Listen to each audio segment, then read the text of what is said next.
Listen, I want you to truly listen. Beyond the honking of modern Italian cars, beyond the constant chatter of tourists with their cameras and maps, there is a vibration in the ground. Close your eyes. Can you feel it? It is a low, humming energy, the ghost of 50,000 hearts beating as one. Then suddenly, an explosive roar erupts, a sound so violent it seems to shake the very foundations of the earth beneath your feet. The air is thick with a strange, intoxicating cocktail of smells: hot Mediterranean sand, expensive floral perfumes of the nobility, and the sharp, metallic scent of fresh blood. When you open your eyes, the modern world has vanished. You are standing in the center of the world's most famous scar. This is the Colosseum. It is a masterpiece of stone that has witnessed both the peak of human genius and the absolute abyss of human cruelty. Today, we aren't just looking at ruins. We are breathing the atmosphere of an empire that refused to be forgotten. Welcome to Mindflow English. Let's step into the flow of ancient Rome. Our journey begins in the year 64 AD, in a Rome that was suffocating under the weight of its own shadows. Imagine a city turned into a furnace. The Great Fire of Rome raged for 6 terrifying days, turning wooden apartments and ancient temples into piles of ash. While the poor were screaming in the streets, the Emperor Nero saw not a tragedy, but an opportunity. He didn't rebuild the homes of the homeless. Instead, he seized the scorched heart of the city to construct his Domus Aurea, the Golden House. It was a palace of surreal excess, featuring rooms encrusted with gold and pearls, and a massive artificial lake that mirrored his ego. The Roman people watched in silent, simmering fury. Their leader had stolen the center of their city for his private pleasure. But power is a fragile shadow. In the year 68, Nero died in shame, leaving behind a scarred landscape and a lake that stood as a monument to his greed. After Nero's death, Rome was nearly torn apart by civil wars, until a rugged soldier named Vespasian rose to the throne. Vespasian was a man of the earth, practical and strategically brilliant. He understood a truth that Nero had ignored. To rule the Romans, you must give them a mirror of their own strength. He made a radical decision that changed history. He ordered his engineers to drain Nero's private lake. On that exact spot, the site of a tyrant's stolen pleasure, he would build a massive amphitheater for the public. It was the ultimate political masterstroke. Where a dictator once walked alone in his gardens, 50,000 citizens would now gather. This wasn't just a construction project, it was an act of reclamation. It was a promise that the city belonged to the people once again. In the year 72 AD, the first massive foundations were sunk deep into the clay of the vanished lake. The Colosseum was a miracle of architectural prowess, but its stones were laid by the invisible hands of the conquered. To build this stone titan, Vespasian utilized the labor of over 30,000 Jewish prisoners, brought to Rome in chains after the wars in Judea. Imagine these men, thousands of miles from their homes, hauling massive blocks of travertine stone under the relentless, unforgiving Italian sun. The Romans were the masters of a revolutionary secret weapon, a sophisticated concrete mixed with volcanic ash. This allowed them to build structures of incredible height and complexity that could withstand the passage of millennia. Level by level, the Flavian amphitheater rose toward the clouds, a symphony of repetitive arches and gravity-defying vaults, standing as a testament to the discipline of Roman engineering.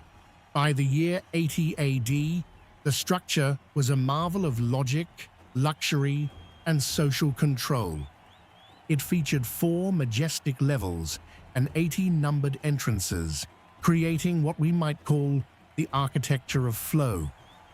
The design was so perfect that 50,000 spectators could fill or evacuate the stadium in a matter of minutes, a logistical feat that modern stadium designers still study today. However, the seating was a rigid map of Roman society.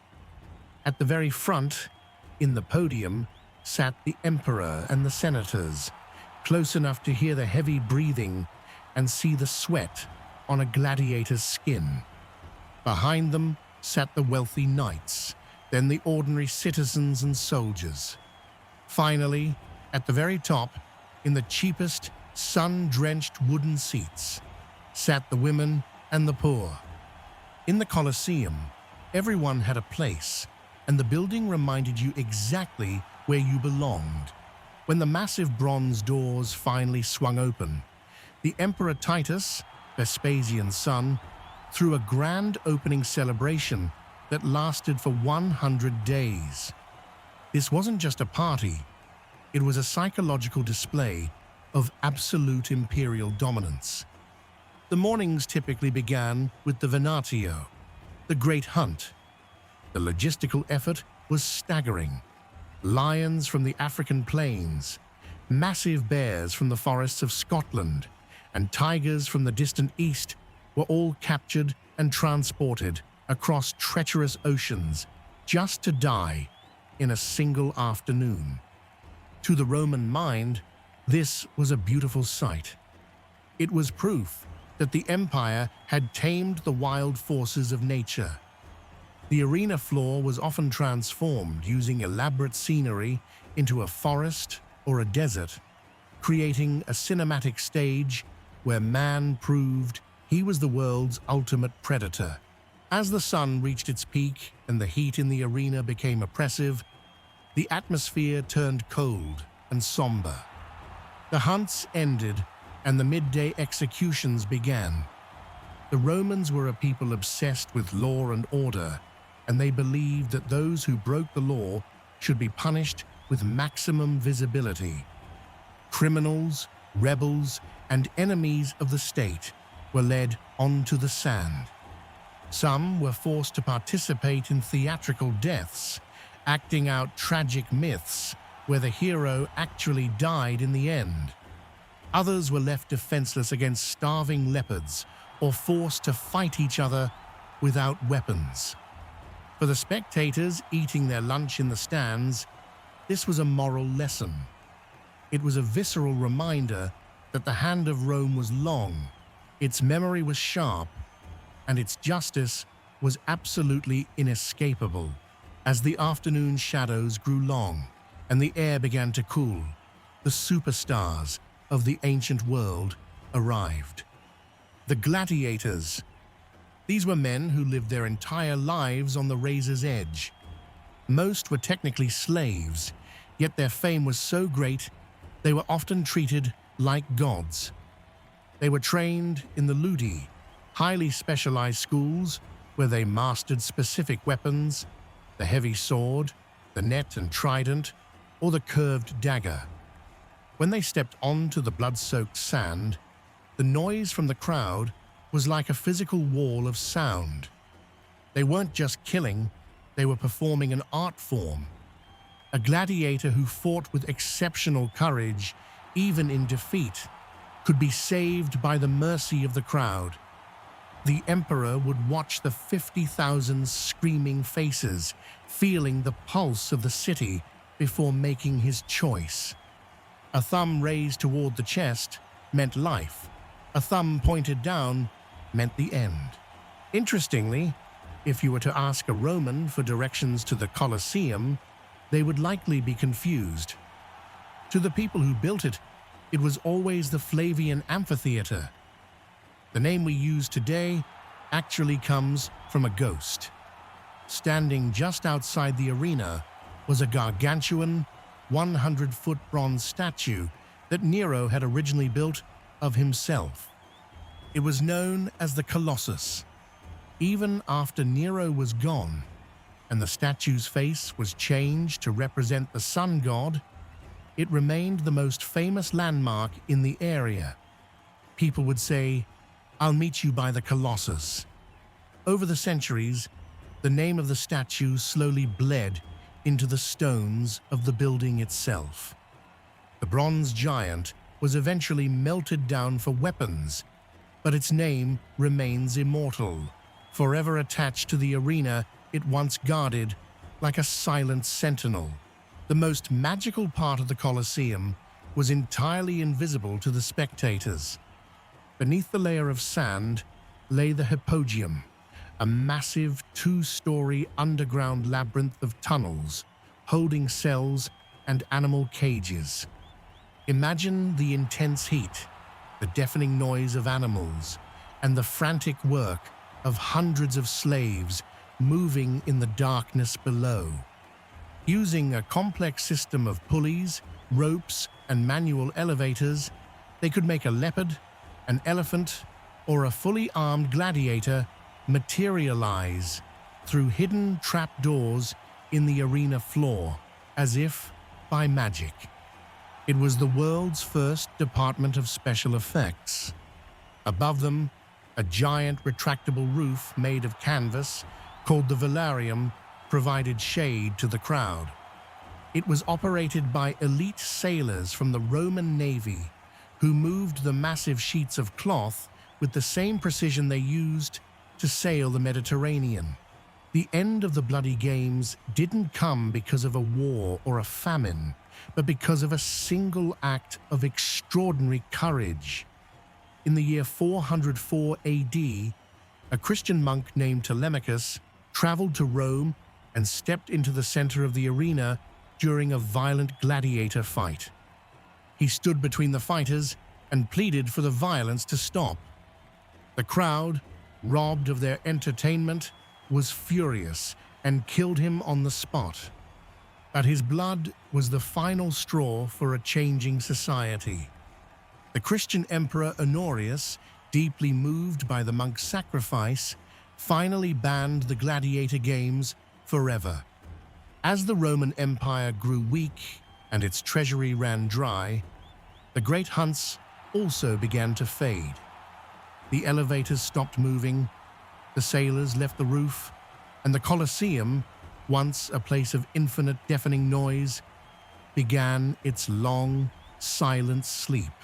For nearly 1,000 years, the Colosseum was treated not as a sacred monument, but as a convenient quarry. When the popes and the nobility of Rome wanted to build the majestic saint, Peter's Basilica, or Grand City Palaces, they looked at the Colosseum and saw millions of tons of free building materials. Its beautiful white marble was stripped and burned to make lime. Its massive travertine blocks were carried away to build new walls, and the iron clamps that held the stones together were brutally dug out and melted down for weapons. It was a slow, agonizing process of destruction. The giant was being eaten by the very city it had once entertained for centuries. It survived only because it was simply too massive to be completely erased from the map. What finally saved the Colosseum was not an architect, but a myth. В XVIII веке католическая церковь начала верить, что тысячи христианских мучеников были убиты именно на этой арене, хотя история говорит, что большинство казней происходило в других местах. This belief transformed the den of pagan violence into a sacred site of sacrifice. Pope Benedict XIV declared the building a holy place and officially forbade any further looting of its stones. This sacred shield allowed the building to survive long enough for the birth of modern archaeology. Writers like Lord Byron and artists like Turner began to visit the ruins, finding a haunting beauty in its broken arches and romanticizing the way nature was slowly reclaiming the stone. The Colosseum became the ultimate symbol of the sublime, the realization that while human empires are temporary, the stories they leave behind are eternal. Today, the Colosseum stands as a UNESCO World Heritage Site and a global icon of resilience, but it remains a teacher of hard truths. It stands before us as a mirror. It shows us the absolute peak of human genius, engineering that has stood for 2,000 years, and simultaneously the terrifying depth of human cruelty. It asks us difficult questions. What do we choose for our entertainment today? How much has the human heart really changed in 2 millennia? As you master the English language through these stories, remember that you are doing exactly what the Colosseum has done. You are building something that lasts. Every new word you learn is a stone in your own personal monument of knowledge. Thank you for walking through the arches of history with me today. Stay in the flow, keep your curiosity alive, and I will see you in the next story.